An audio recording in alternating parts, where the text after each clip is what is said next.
자, 오늘의 시사 평론, 대한민국의 시사 레이더 리엘 파트너스의 이승기 변호사 전화 연결돼 있습니다. 자, 이승기 변호사님 안녕하세요. 예, 안녕하세요. 예, 오늘까지 저 출장 중이시라고요. 예, 맞습니다. 예, 출장 잘 내일 마무리하시고 조심히 올라오시고요. 자, 오늘 첫 번째 이슈부터 전해주시죠.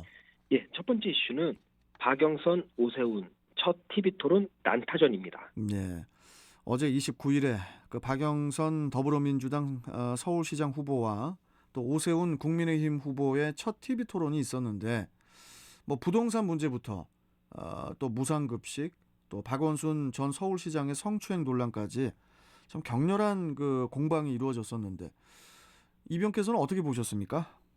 예, 어젯밤 한 12시 정도까지 이제 토론이 이어졌는데요. 예. 크게 새로운 내용은 없었고요. 대부분 언론에서 다뤄졌던 내용이 좀 반복되는 그 정도 수준이었습니다. 예. 특히 어제 토론에서 가장 논쟁이 됐던 게 바로 오세훈 후보의 처가 소유의 그 내당 투기 의혹인데요. 내곡동 땅 투기 의혹이요. 예, 맞습니다. 네. 예, 박 후보 측에서는 그간 오 후보가 이 처가 땅의 위치도 몰랐다라고 입장을 밝힌 것에 대해서 최근에 언론 보도가 나왔죠.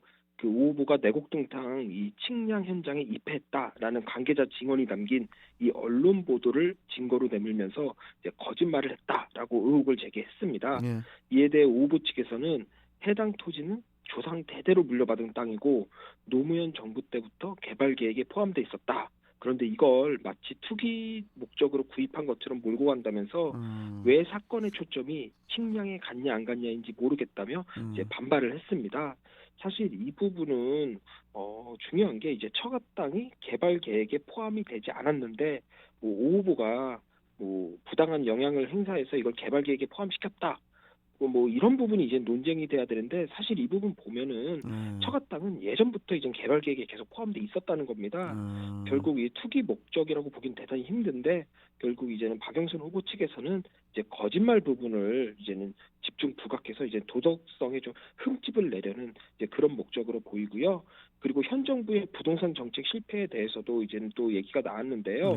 오 후보가 주로 이제 공격하는 모양새였지만 또 박영선 후보도 어느 정도 또 정책 실패를 또 인정을 했습니다. 다만 그냥 인정한 게 아니라 이명박, 오세훈 전 서울시장 시절에 이제 유타운 열풍이 불었는데 그 부분이 좀 원인으로 작용하지 않았나라는 주장도 했습니다. 알겠습니다. 자, 이번에 그 보궐선거의 책임 소재를 두고서도 이제 공방이 이루어졌죠. 예, 그 먼저 오세훈 후보가 이 보궐선거 원인 제공 시 후보를 내지 않기로 한 이 민주당 당헌을 개정할 때 이제 박영선 후보가 투표를 했냐라고 물었는데요. 박 후보는 당시 이제는 장관으로 재직 중이었기 때문에 투표를 하지 않았다라고 했고요. 그러니까 오 후보가 그러면 이걸 이 투표 자체를 방치한 것도 2차 가해 아니냐라고 주장을 하니까 또 박 후보가 함부로 그러니까 상대방을 평가하지 말라라고 또 강력히 또 반발하는 모습이었는데요. 네. 그리고 박영선 후보가 이제 2011년 당시 이제 무상급식 주민투표로 인해 발생한 보궐선거를 지적하면서 이 오세훈 후보에게 무상급식에 대한 입장을 밝혀라. 이것 때문에 보궐선거가 있었다. 보궐선거는 다 똑같다라고 하니까 또 오 후보 측에서 성추행에 의한 보궐선거와 무상급식 주민투표에 의한 보궐선거가 같은가라고 하면서 나는 동의하지 않는다라고 이제 소리를 높였습니다. 예. 결국 박 후보 측에서 이번 보궐선거에 대해 사죄하면서 이제 피해자를 피해 호소인이라고 칭한 이제 3인방에 대해서 스스로 이미 사퇴했다라고 이제는 논란이 확산되는 걸 경계하는 그런 모습이었고요. 예. 결국 이번 토론은 각자의 이제 아킬레스건이죠.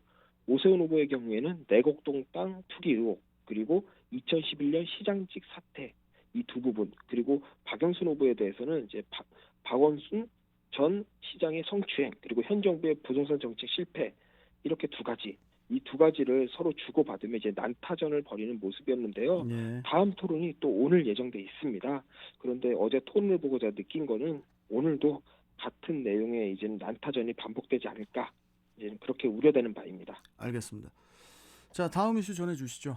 예, 다음 이슈는 대북전단 금지법 불안한 첫발입니다. 북한을 향해 그 전단을 살포하거나 그 확성기 방송을 할 경우에 최대 3년 징역형에 처하는 남북관계 발전법 개정안이 이제 오늘부터 시행이 되는데, 먼저 이번 법안 어떤 내용입니까? 예, 남북관계 발전법이라고 하지만요. 실제로는 뭐 일반적으로는 대북전단 금지법이라고 그냥 우리가 일반적으로 부르고 있습니다. 예. 이 법은 이제 북한을 향해 확성기 방송 혹은 현수막 게시, 전단 그리고 USB 현금을 이제 살포할 경우에는 3년 이하의 징역 또는 3천만 원 이하의 벌금에 처하도록 규정하고 있는데요. 그리고 실제 살포까지 이르지 못하는 이 미수의 경우에도 처벌이 가능하도록 그렇게 규정이 되어 있습니다. 뭐 그렇다 보니까 이제 보수 단체 쪽에서는 대북 전단을 보내거나 또 뭐 시도만 해도 징역형까지 선고하도록 하는 걸 두고 과잉 처벌 아니냐 이런 그 비판이 있긴 합니다. 일단 그럴 만한 게요. 이 법안이 나온 배경을 보면 이제 지난해 10월이죠. 6월이죠. 지난해 예. 6월인데 김정은 북한 국무위원장의 여동생인 이제 김여정 이 북한 노동당 부부장의 이제 대북 전단 살포에 대해 이제 아주 적나라한 비판이 있은 이후에 또 실제로 또 개성 연락사무소도 폭파한 이제 일련의 사건이 있었잖아요. 예. 근데 이 법안도 그때 민주당 주도하에 발의가 된 겁니다. 그리고 야당인 국민의힘과 보수단체를 중심으로 격렬한 반대가 있었지만 결국 지난해 12월 14일 이제 민주당이 국민의힘의 이제 필리버스터를 강제 종료시키고 제적 의원 180명 전원 찬성으로 이제 강행 처리를 한 그런 사안입니다. 예. 그렇다 보니까 이 법안을 두고 뭐 진보와 보수, 민주당과 국민의힘 간 이제 진영 대결이 첨예했던 건데 뭐 이제 그 영향이 지금까지 오는 거죠. 그렇죠. 그 또 표현의 자유 침해 그 논란도 있었는데 이건 특히 이제 국제사회에서 문제를 또 제기하고 있어요. 예, 국제사회에서는 이제 이 법이 표현의 자유를 침해하고 북한 주민들의 외부 정보 접근을 가로막는다라고 비판을 했는데요. 네. 특히 이 법안이 통과된 후에는 이제 미국, 영국, 캐나다, 유럽연합 등 이제는 뭐 이곳에 이 나라들의 이제는 정부와 의회가 잇따라 인권과 표현의 자유를 무시한 처사다라고 하면서 법 개정 재고를 촉구하기도 했습니다. 예. 아예 미 의회에서는 이 법안에 대한 청문회를 예고하기도 했고요. 거기에 미 국무부가 작성한 2020년 한국 인권 보고서에서도 이 법이 표현의 자유를 침해한다는 인권 단체들의 의견이 기재되어 있고요. 최근에는 이제 유엔 북한 인권 특별 보고관이 이 법안의 문제점을 지적하는 내용의 이제 북한 인권 보고서를 유엔 인권 이사회에 제출하기도 했습니다. 예. 일단 우리 정부나 여당인 민주당은 이제 접경 지역 주민들의 생명과 안전을 지키기 위한 법이다라는 입장이지만 현재 바이든 행정부가 이전에 트럼프 대통령과 달리 이 동맹과의 관계 복원을 이제 중시하고 있습니다. 그리고 그 과정에서 이제는 동맹의 가치인 민주주의 그리고 인권을 이제 중시역입니다. 그러다 보니까 음. 중국이나 북한의 반인권 행태를 좀 부각시키면서 이제 동맹과의 관계를 좀 공고히 하는 그런 측면이 있는데요.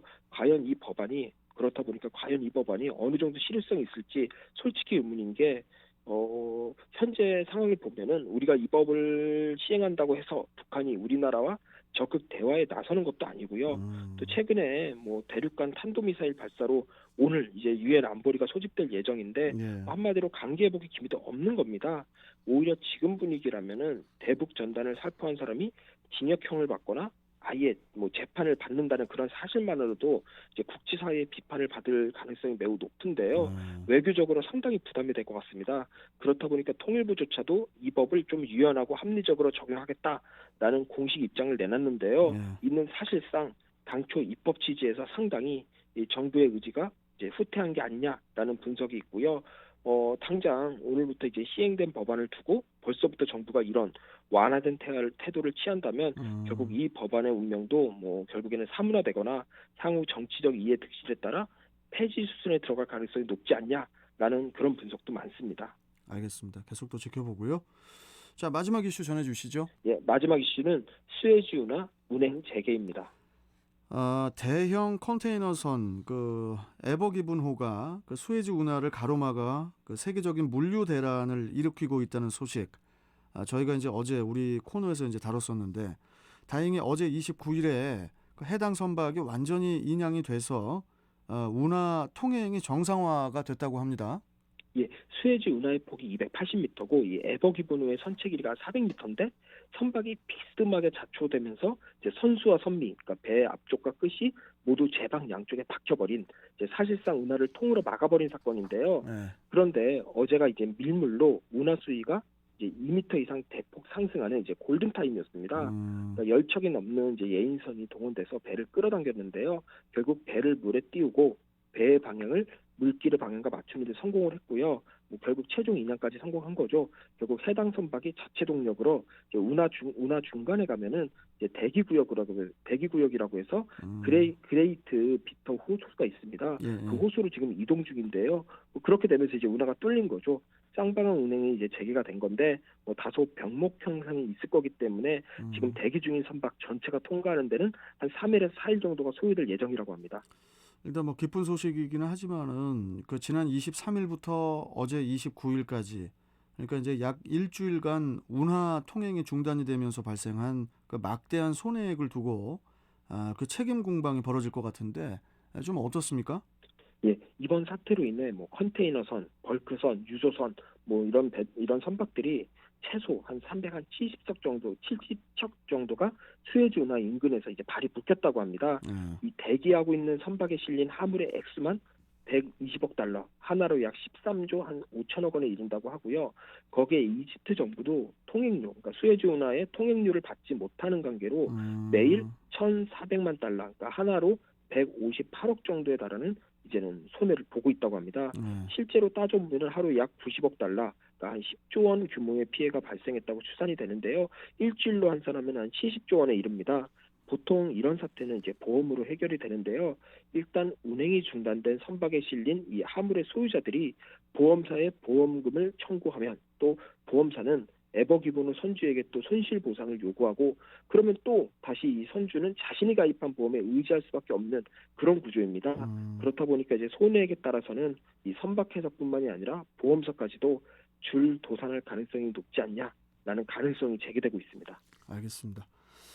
자, 오늘 말씀 여기까지 듣도록 하죠.